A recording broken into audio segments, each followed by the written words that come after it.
Reagan, myth or reality? I ask that question because Reagan has left the world that we live in and entered some la-la land beyond time and space as we know it. And you can't listen to a Republican candidate these days without some sort of evocation of Ronald Reagan. Remember 2008, John McCain said, "I am a foot soldier in the Reagan Revolution." He was the most liberal candidate that the Republicans had nominated in a generation. It's not even true that Democrats are necessarily always critical of their political adversary, Ronald Reagan. Barack Obama said in 2008 that Reagan was a transformational character, transformational figure, transformational politician, the kind of man that he would like to be as president. So this raises the question, who is Ronald Reagan? I don't know the answer. You know, I grew up in a Democratic household, and I went to very liberal schools, University of California at Santa Cruz and Stanford University, and this was the Reagan narrative that I had. I'll give you one example. Ronald Reagan's wealthy corporate oil friends bought him a vast estate in the Santa Barbara Mountains, an exclusive Pacific Ocean views, and he built this Hearst Castle South. I believe that. That's what I was told. I was told that my entire life in higher academia, and I was told that as a professor, graduate student, and as a member of my Democratic family. Lo and behold, finally at the age of 57, I went to the Reagan ranch, so to speak. And the first thing I noticed was he really did have a chainsaw. He really did chop wood. There are material evidences, vestiges of his work, clearing brush, building fences, corrals, stonework. But when you go into the Reagan house, it's even more fascinating. It's almost a hovel. It's about 800 square feet. The floor is not level. When you go into the Reagan bedroom, there's two single beds with a couch at the end to accommodate his 6-foot frame. In other words, Ronald Reagan lived in a primitive house on the side of a mountain that was as far from the notion of a exclusive second home or a vacation compound that you can imagine. And yet, if you were to tell people that today, they would not believe you. That's some indication of how mystic Reagan is to this very day. But there are some facts. We know certain things about Reagan that are beyond dispute. People cannot fight over them. Ronald Reagan was a so-called B actor. He was a very gifted actor, but he wasn't a transformational actor, the type of person of his generation that you might associate with Humphrey Bogart or Clark Gable. I'd like to introduce myself. My name is Ronald Reagan. A few months ago, I was a sports announcer on a radio station in Des Moines, Iowa. One day I ran into one of these movie talent scouts. I think I caught him off guard because the next thing I knew, I was taking a screen test for Warner Brothers in Hollywood. He made pretty good movies. His career was sidetracked when he became involved in politics. And he became involved in politics for two general reasons. He started making money, and he noticed that under the tax codes that had come of age in the 40s and 50s, he was giving 70, 80%, and 90% of his income to the federal government. And he didn't see a lot of commiserate services being provided to him in exchange. And more importantly, he grew up very poor, or at least lower middle class, so he couldn't quite see himself as an aristocrat that deserved to be so highly taxed.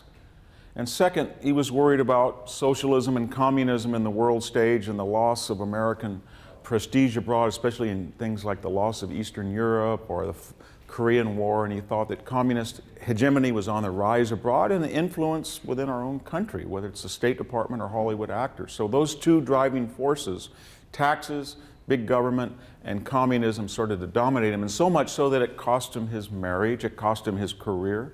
And lo and behold, by the age of 50, Ronald Reagan had been divorced, remarried, didn't have a lot of money.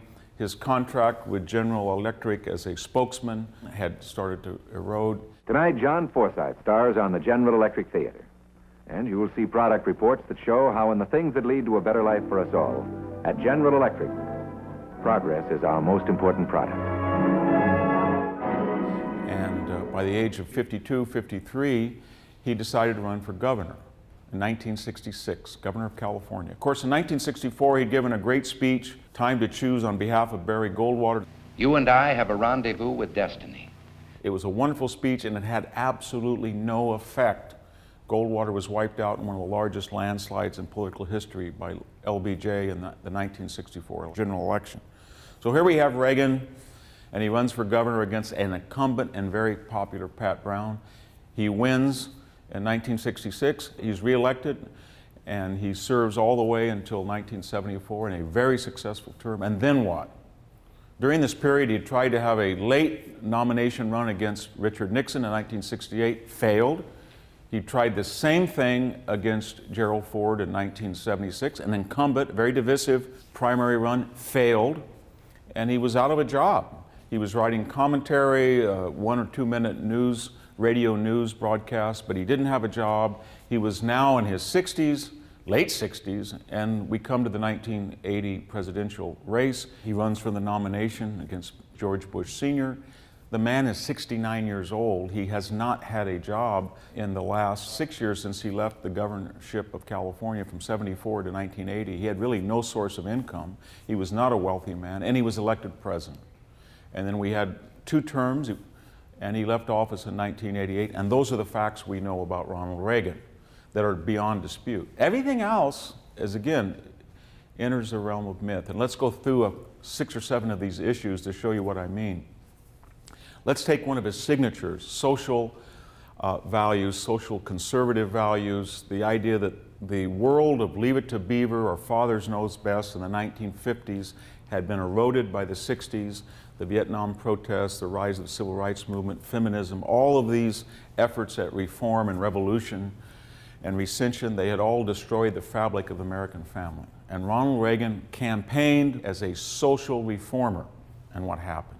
As governor of California, he signed the most liberal abortion law in the history of the state, which led to 2 million abortions. Yes, he agonized. Yes, it was a product of the Democratic legislature, but he did sign it into law. He did not veto it. Ronald Reagan himself was divorced, and his child from his first marriage and his 2 other children with Nancy did not compose a harmonious Leave It to Beaver type family.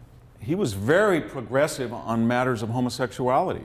He'd known a lot of gay people in Hollywood, and when the Briggs Initiative, a very right-wing reactionary attempt to bar homosexuals from public service in California, that would be the net effect of that initiative, Ronald Reagan opposed it. So yes, in theory, he was a social conservative. In fact, not so much. When he ran against Jerry Ford in 1976, he pre-selected his vice president candidate. You know, was it a hard conservative? No. It was Richard Schweitzer, one of the most liberal governors at the time in the United States. When he became president, his appointments were not necessarily, George Shultz was not a hard conservative, his Secretary of State. When you look at some of the Poindexter or the McFarland or the Oliver North activities, you get the impression that not only were people not necessarily conservative, but they were not necessarily sober and judicious. Now, George Bush, the youthful Bush, appointed 2 Supreme Court justices, Roberts and Alito. They were very conservative. Ronald Reagan, hardly. After the failed Bork nomination, he nominated Justice Kennedy and O'Connor. Conservatives, maybe, but for the next 15 to 20 years, conservatives would be agonized by the decisions of O'Connor and Kennedy that in very critical 5-4 majorities prevented them from getting the type of conservative consensus they wished. If today you tell people those were both Reagan appointees, they're not necessarily going to believe you. Let's look at foreign policy. Ronald Reagan's signature foreign policy initiative was not containment, but rollback.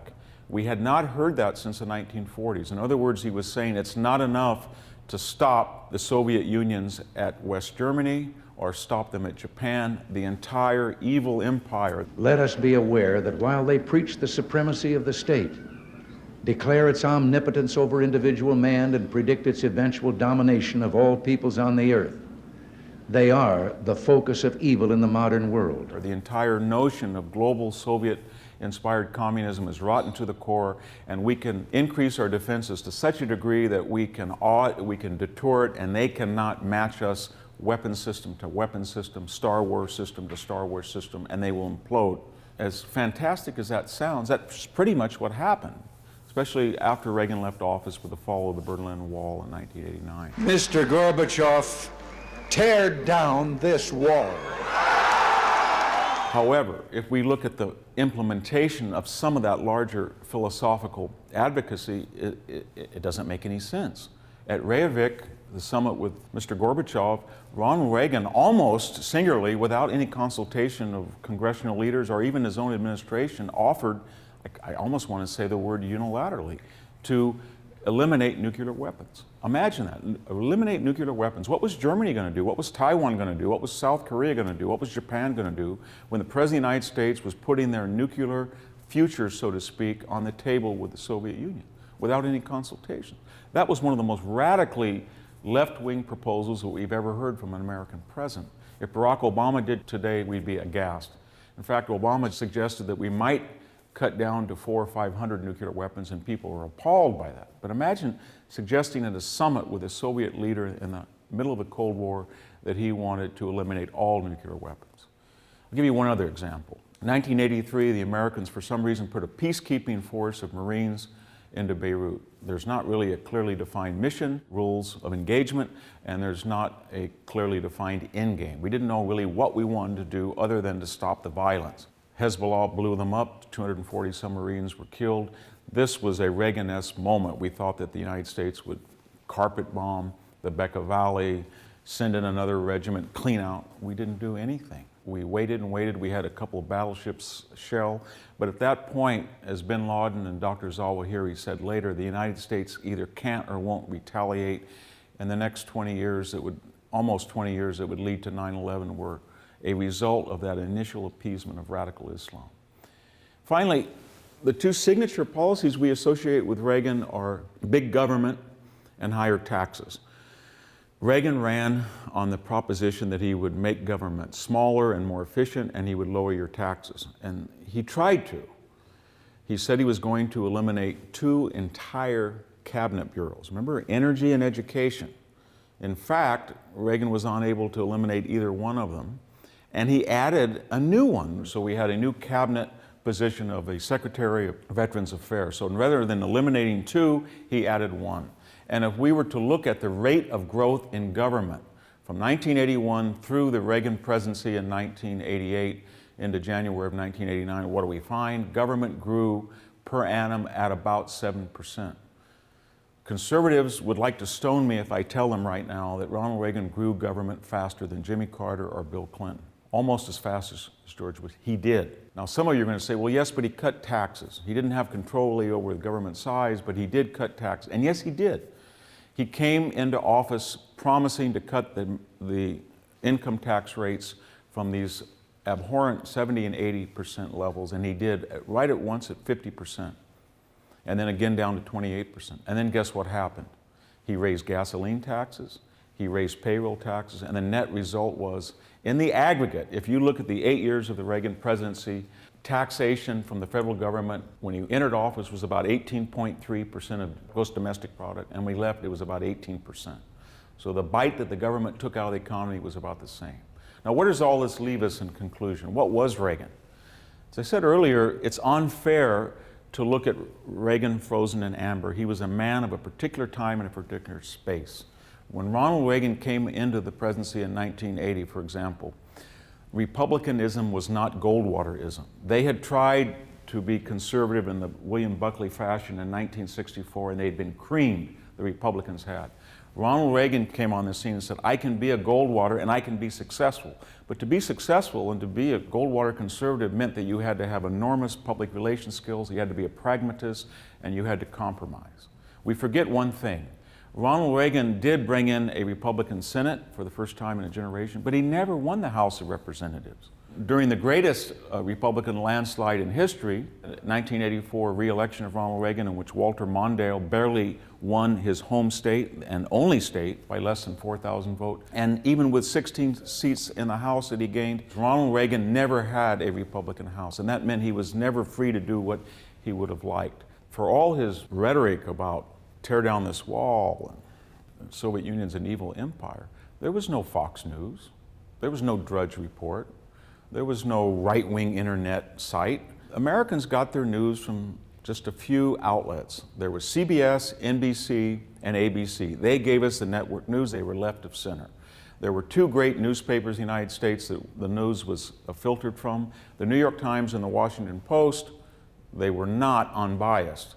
We had UPI, AP, and Reuters, same story, not unbiased. staunchly liberal, and in the weekly magazines, Newsweek and Time magazine, were staunchly pro-democratic and liberal. So when Ronald Reagan wanted to say something, when Ronald Reagan had an idea, when Ronald Reagan wanted to have a platform, there may have been an incipient Heritage Foundation, he may have come out to the Hoover Institution, but he had no media support. Today, when a conservative wants to stake out a position, he's got enormous media support that's almost instantaneous in its reaction to the liberal media.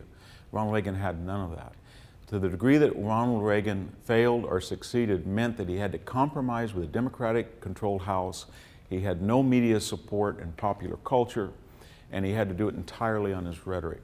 And that meant that he had to do things like give a speech on behalf of Goldwater that was stunning, Time to Choose. He talked about an evil empire. He talked about tear down this wall. He fired the air traffic controllers in a way that was just stunning for the time.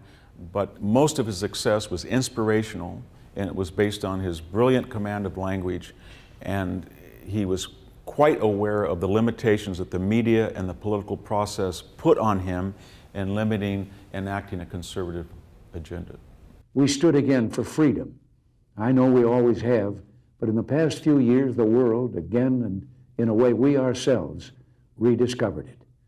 It's been quite a journey this decade, and we held together through some stormy seas. And at the end, together, we're reaching our destination. In conclusion, when out west fact collides with the legend, you always print the legend, and Ronald Reagan was a Westerner after all. And so, goodbye, God bless you, and God bless the United States of America.